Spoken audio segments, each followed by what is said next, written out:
I feel like this is kind of a turning point for this channel, hopefully for me as a person. I'm an INFJ. I'm always going to be an INFJ, but I don't want to just do content about INFJs. So I feel like going forward, this channel is going to be more of like a lifestyle type of channel. I'm not saying that there won't be any INFJ content on here. There probably will, because I'm sure that things will come up, kind of like filming in public. I'm standing here doing this because that's what you do. You know, you got to fight past the fear and put it out there, even if it's not perfect.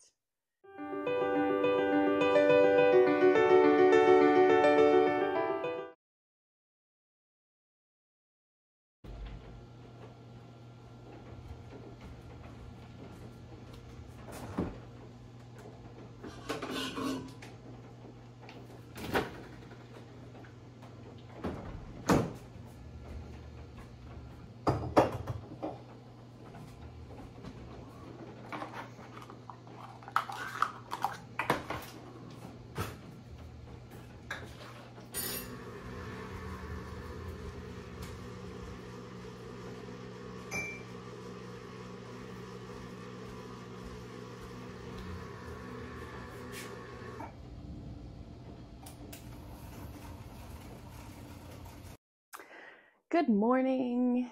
I know it has been a long time. So long. So long, I don't even remember how long it's been. That's how long. Gosh, there's so many things that have happened. I don't even know where to start. I guess a little bit of a backstory. So when I started INFJ Woman, let's see, when was it? December of 2018. I was working in a job that I hated. And then I got another job in February of 2019. And that job, they wouldn't really let me do anything. I know it sounds really weird. They were paying me quite a bit of money, but they wouldn't let me do hardly anything. So I basically had 40 hours a week to fill without doing anything. And then the pandemic happened, and I was alone in a studio apartment all by myself, constantly, all the time. So I had tons of free time to just do whatever I wanted. And often I spent that time writing blog posts, recording podcast episodes, making videos, because I just had so much time, I could do whatever I wanted. Then in June of 2022, well, before that, I was already starting to get burnt out a little bit because I seem to like put in all that I have, like everything 100% frequently. And then I'll do that for like 6 or 8 months, sometimes a year, and then I'll go through like 3 or 4 months of burnout. Sometimes 6 months of burnout. And I haven't quite figured out exactly how to fix it. I can see it coming now, which is better.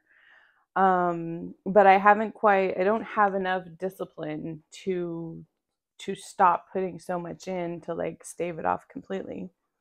So I was already feeling kind of burnt out in late 2021 and then 2022. And then in June of 2022, I got a new job. And this is for a big company. It's like a Fortune 250 company, and it's a really nice job. But it's also very demanding. The job that I had before, they wouldn't let me do anything. This job, they want me to do everything. and it seems like the longer that I'm there, the more that they ask me to do, which is fine. I know a lot of big companies are like that. And it's nice. It's really, really nice to feel needed and wanted. And they're always telling me that I'm doing a good job and that, you know, there's not only do people feel that way, but then there's like all these analytics, like marketing type analytics that back up what they're saying too, which is really nice. um, it's nice to make a difference and to know that I'm doing my job well. I've always That's always what I strive to do, and now here I have a company that I work for that appreciates me, and I like most of the people that I work with, and it's going really well. But because the job is so demanding and there's so much to do and there's a lot of stress involved in it too, um, I just feel like I'm wiped out when I'm at home. Um, as soon as I get off of work, I'm just toast. I don't want to do anything else. And the weekends, I feel like I spend recharging for the week ahead. And then you throw in an hour and a half to a 2 hour commute, and it's not fun. Um, so it's taken me 2 years from starting the job to finally feeling like I'm in a place where I'm okay to think about doing something else. Um, oh, the other thing too that I didn't mention, there's so many people that I work with in this new job. It's constant meetings, Teams and Zoom, just all the time, every single day. And there's probably 15 to 20 different types of software that I have to use too, along with tens of thousands of different products. Um, so the learning curve for the first year, I was just totally underwater, like completely. I mean, I pick up software very easily. I tend to be able to get along with a lot of people usually. Um, but just having so much, and there wasn't really a structure to what I was doing. There wasn't the person that was in my job before had already left, and so it was just sort of like, here, can you make something out of this? Like, we don't really, these are the results that we're looking for, but we don't know how to get there. So that was that was really challenging. I mean, it's nice to be able to just set up your own system and do your own thing. I love that aspect because I hate being micromanaged. So it's very nice to be able to just pick my own projects and do what I want to do. But it's difficult when you're first getting started in a company and having to establish all of that and then figure out, who you need to talk to for every different thing, and then every time there's a problem, how do you fix that problem? And it's a new program and a new process and a new person, and it's very challenging. But thankfully, after 2 years, I feel like I know, I wouldn't say that I'm 100% comfortable or that I know every single problem that comes up, but I think I at least know who to go to for certain types of problems. Um, so that's good. I definitely feel a lot better than I did 2 years ago. So that's been my job. Oh, the other thing, another really big thing. Um, in like Feb, no, April, March or April of 2022, my niece came to live with me.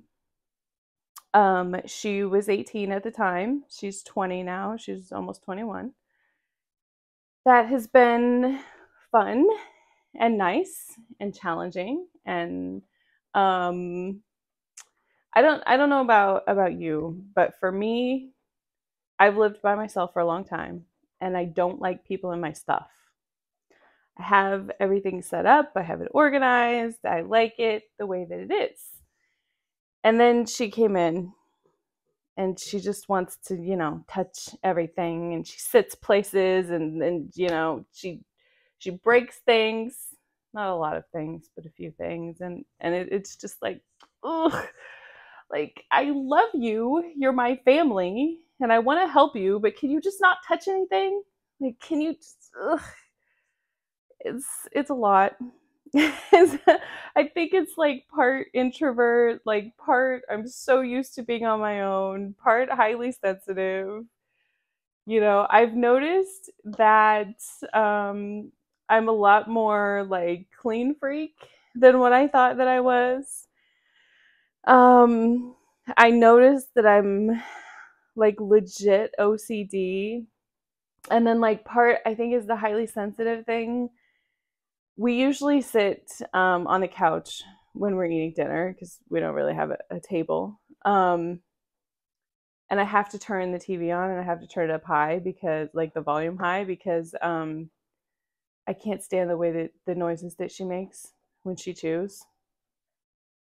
It's a lot. It's I can't just sit there in the quiet and listen to her eat. I don't know that I could do it with anybody. I don't think that it's like specific to her. I don't think that she's like super gross or anything. I mean, it's just that I think it's one of those highly sensitive things. Like I can't listen to a clock. I don't have any manual clocks because of the ticking. I can hear the ticking. So I think it's just one of those types of things where it's like can't do that. Um, so there's a lot of little things like that that have been challenging to sort of work around, and I've kind of had to challenge myself to to let a lot of things go and to I'm learning relearning how to like live with people and not pick fights and give people space and all that kind of stuff. So yeah, that's been challenging. um when she first moved in, she was adamant that we were going to have a dog. And I don't like dogs. I don't like any animals, mostly because of the cleanliness thing, and they smell and they jump on you, and it's a lot. I know it's very weird. I don't like dogs. Um, so we got a dog. She got a dog. It was a golden retriever. His name was Goose. Within 6 months, he was 100 pounds, and he was just a total monster. She was working full time, and so that left me taking care of him most of the time. I was working too, but I was working from home primarily at that time. So I was taking care of him most of the time. And he had several incidents that we shouldn't talk about. Were very bad. I learned how much bleach you could put on the floor and the wall. um, a lot of things like that. I was just sort of getting to the point where I was like okay with him. Like I was starting to think, okay, he's kind of cute and it's kind of nice, and then she decided that it was too much, and she didn't want to have to struggle with it anymore because it was a huge struggle. I mean, he's 100 pounds. We live in a second floor apartment. Oh no. So it was a big deal taking him outside, 6 or 8, 10 times a day. Plus, he's so big that there wasn't room for him to walk around in the apartment. There wasn't really a place for him to run outside. We'd have to take him on walks 3 or 4 times a day. And he still had way too much energy. And he wasn't like, he's still a puppy. I guess golden retrievers are like still have like puppy type behaviors until they're like 2 years old, and he wasn't even a year old. And if you left him alone in the apartment for even a second, he was just a monster. I mean, he ate the windowsill. we were watching TV, sitting on the couch. Excuse me. And we turn around and we're like, "Where's Goose? Where'd he go?" And he's laying on the floor eating the windowsill. I mean, that was like an everyday occurrence. Like if you weren't watching him, like with your eyes on him specifically, something was getting destroyed. So it was a lot. So thankfully, some people who had some of his brothers and sisters wanted him. So we were able to rehome him with somebody. they had like 5 golden retrievers and they had like 6 acres of land. So I'm sure he's very, very happy.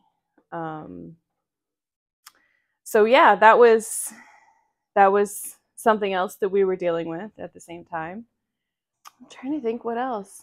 There's been so much.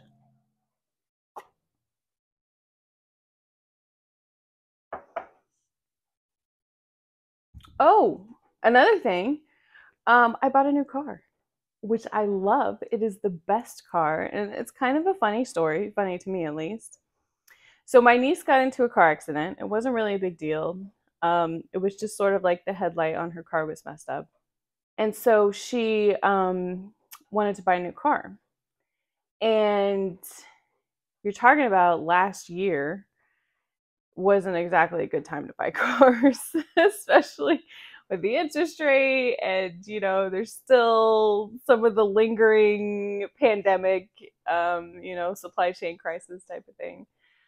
I had a Toyota Corolla. I think it was 2018. And I told her if she wanted that I would sell her my car and I would buy a new car. Just kind of, thinking, I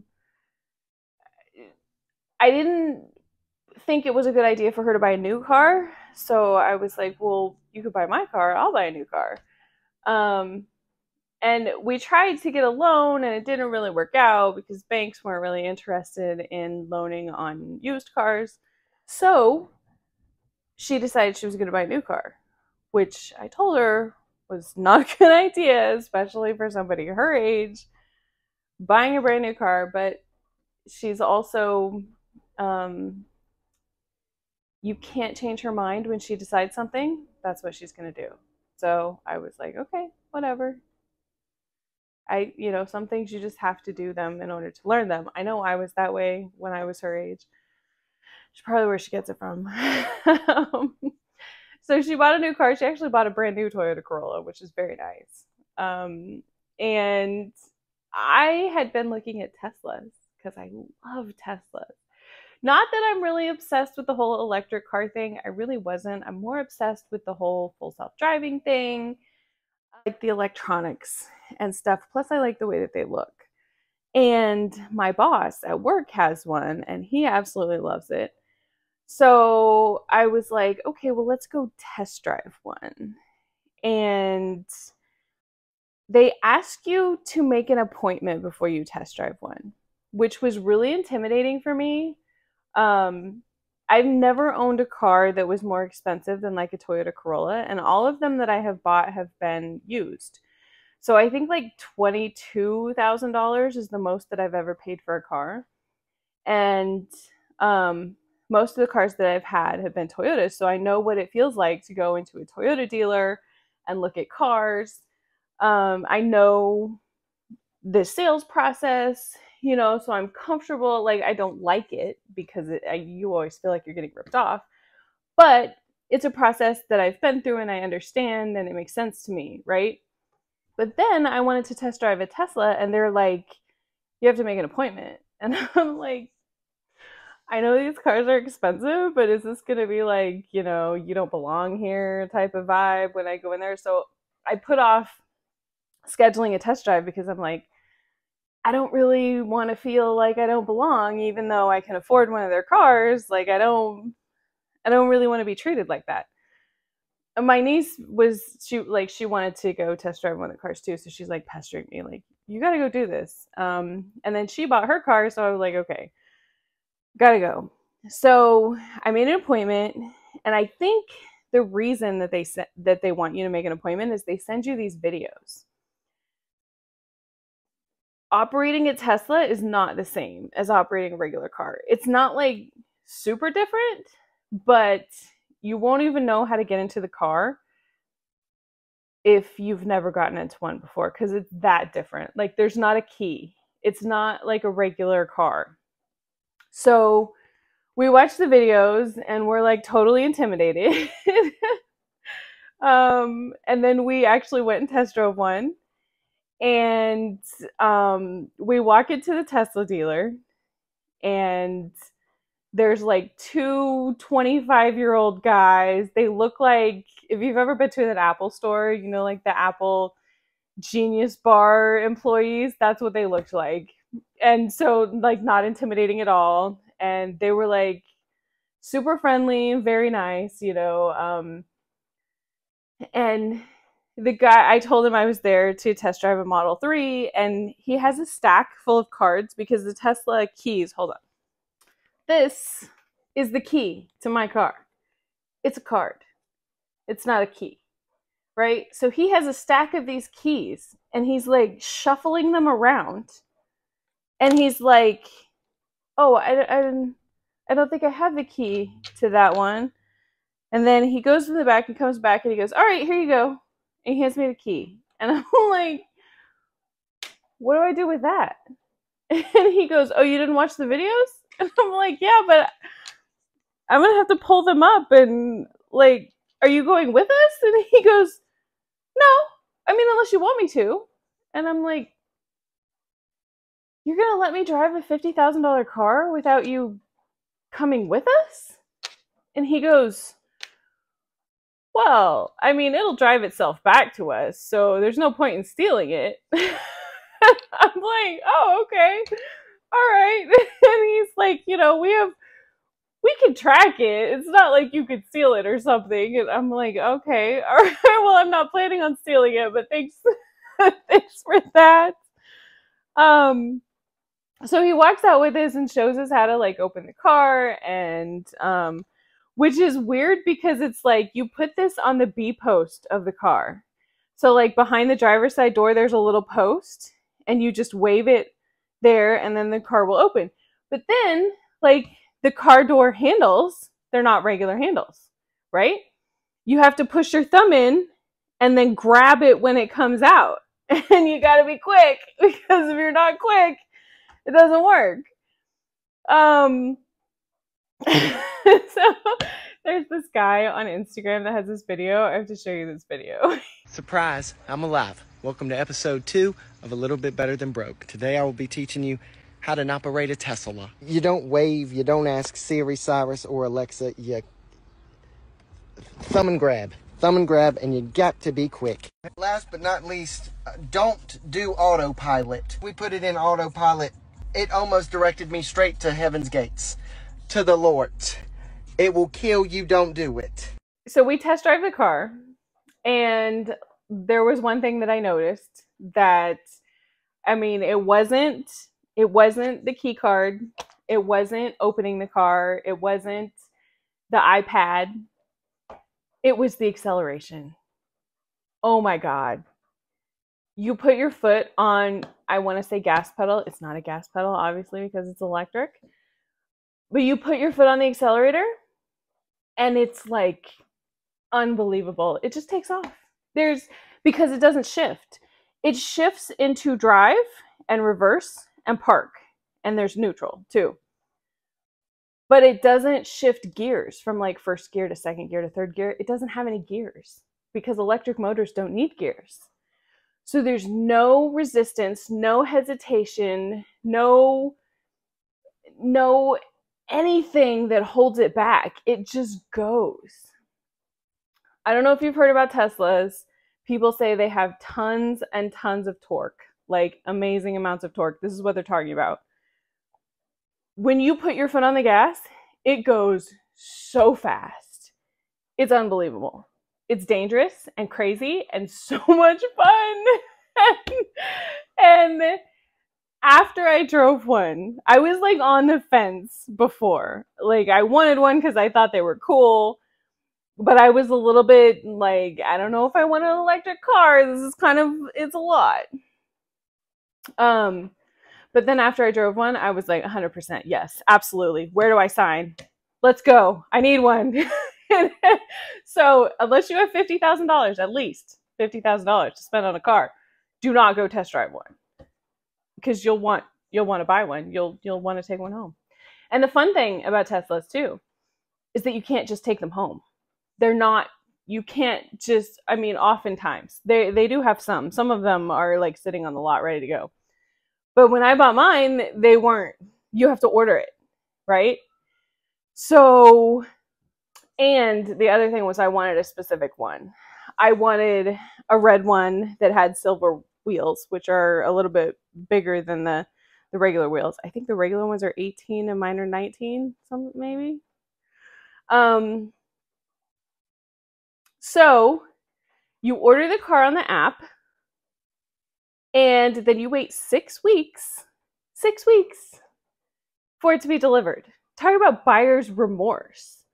I mean, holy cow, you spend $50,000 on this car that you order on the app. Like, everything you do is on the app. You don't sit down in the finance office in the dealer and talk to somebody. In fact, the people that work in the Tesla dealers are not salespeople.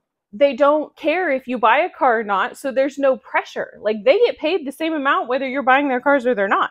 So there's no pressure. They'll sit there and tell you everything there is to know about the cars, and they'll answer all of your questions, and they're super friendly and very helpful.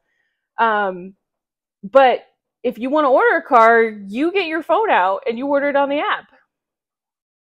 So I did that, and I applied for financing through the app, which is very strange. I mean, on the one hand, it's nice because, you know, you're not sitting there with the finance guy judging you for your credit score, whatever it is, or how much money you owe on other things. But it's also like there's nobody to ask questions to. It's just sort of like, okay, I pushed all the buttons, now what? And then once your financing gets approved, then you can place the order for your car, which you do on the app. You pick out all of your features, and then it's like, okay, give us $250 and then wait. So then it's like, okay, I gave you $250 cash. I applied for a $50,000 loan, and now I have to wait and really think about this decision over and over and over again for like 6 weeks. And every once in a while, there'll be things that come up on the app that are like, I forget exactly what it is. Oh, I traded my other car in.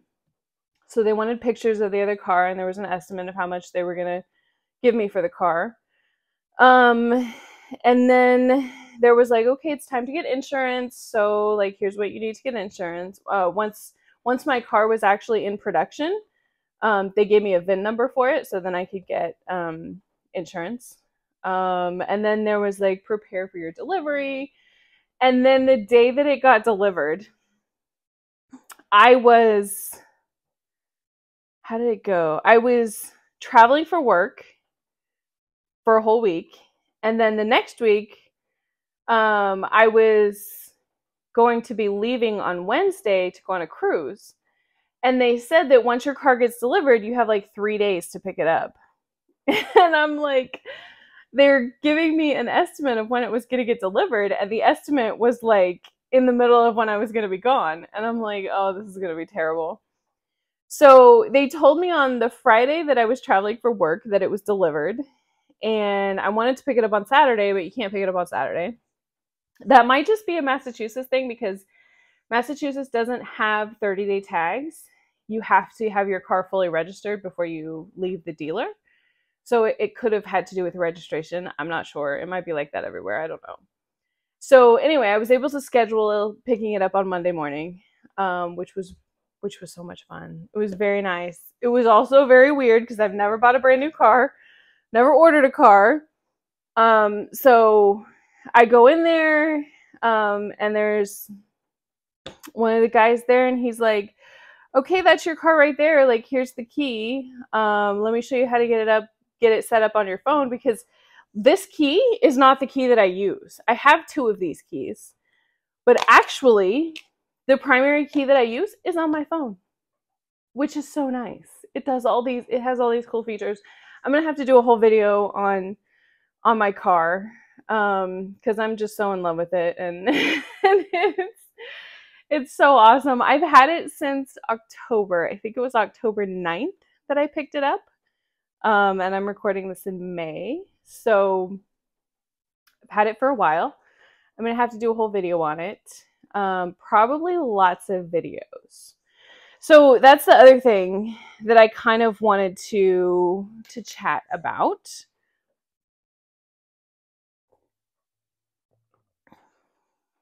I feel like this is kind of a turning point for this channel, hopefully for me as a person.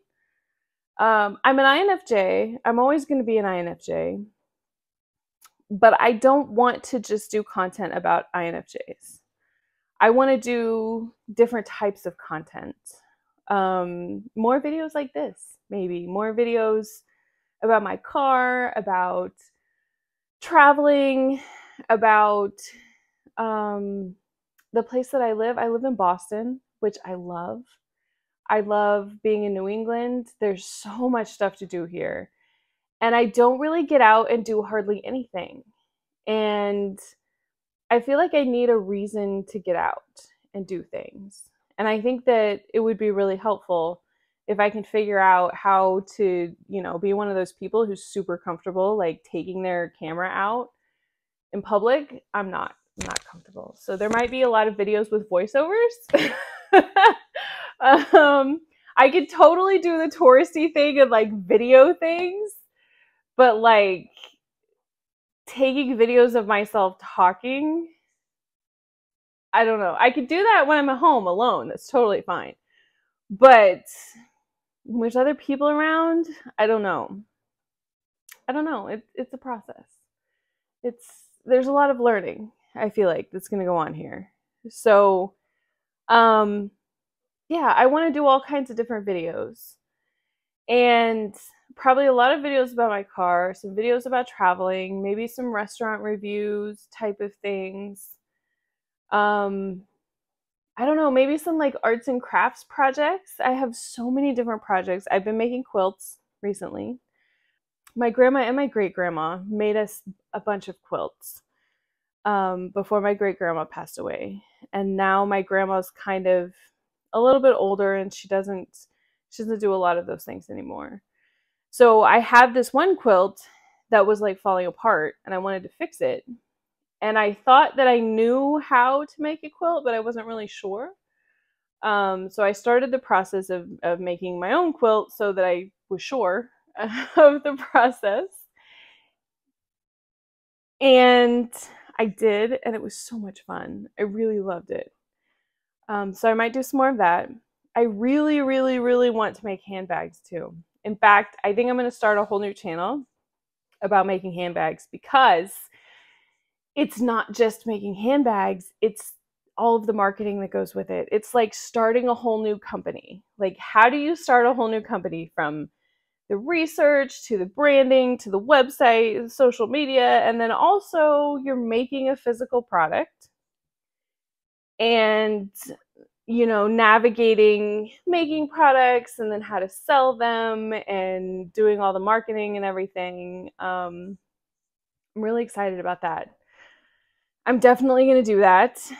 I have a lot of ideas, tons and tons and tons of ideas. So I feel like going forward, this channel is going to be more of like a lifestyle type of channel. I'm not saying that there won't be any INFJ content on here. There probably will, because I'm sure that things will come up, kind of like filming in public. How do you film videos in public? How do you get to be comfortable talking in front of a video camera? I mean, it's not comfortable, especially when you first start. It feels weird and awkward. And, I don't even want to tell you how long I've waited to record this particular video and how I've struggled. And then even this morning, like I set aside 2 days. I took today off of work. It's Memorial Day weekend, so I needed a couple of extra days, but I had to take Thursday off of work because my niece isn't at home on Thursday. She's working. So I'm like, okay, I need a time to record the video where it's just me at home and I can just record the video. And then I got up this afternoon, really. But and I was like, I don't really feel like fixing my hair. It's raining outside. Do you see? It's raining outside. Look. We are supposed to have thunderstorms. This is what it looks like when it thunderstorms in Boston, which is ridiculous. The thunderstorms get to us and it breaks up, which is horrible, but this is what we have. So, I mean, today is like a sit on the couch and watch YouTube type of day. It is a read a book type of day. It is not a get up and fix your hair and do all of your makeup and record videos type of day. So, I did not fix my hair and I did not put makeup on. And I cannot tell you how self conscious I feel, but I'm standing here doing this because that's what you do. You know, you got to fight past the fear and put it out there, even if it's not perfect. I know I've said this to so many other people, and it makes so much sense for me when I say it to other people. But when I say it to myself, it's like, I mean, I believe it. I do. I believe it for you. I don't know if I believe it for me. So, yeah. So there's a lot of that. There's a lot of like motivation. There's a lot of getting past things, like facing your fears and moving on. Like, you know, doing the things that you want to do in spite of being afraid and being terrified and being unsure of how they're going to turn out. You do it anyway. You fight the fear and you do it anyway. You do it scared. That's what you do. So yeah, that's what I wanted to tell you. I know it's been a long time, and I thank you guys, every single one of you, for being here, for your support. I hope that you'll stay and hang out. Check out some of my new videos as they come out, hopefully every week. I'm not going to guarantee that. I'm not going to like stress myself out over that. I know there is going to be another one next week because I've already recorded it and edited it, which was like a 6-month process. It shouldn't have been that long. It was mostly me just procrastinating. But hopefully there will be a lot more steady stream of videos going forward. Yeah, so we'll see. I guess that's it. Tune in next week. I will see you there.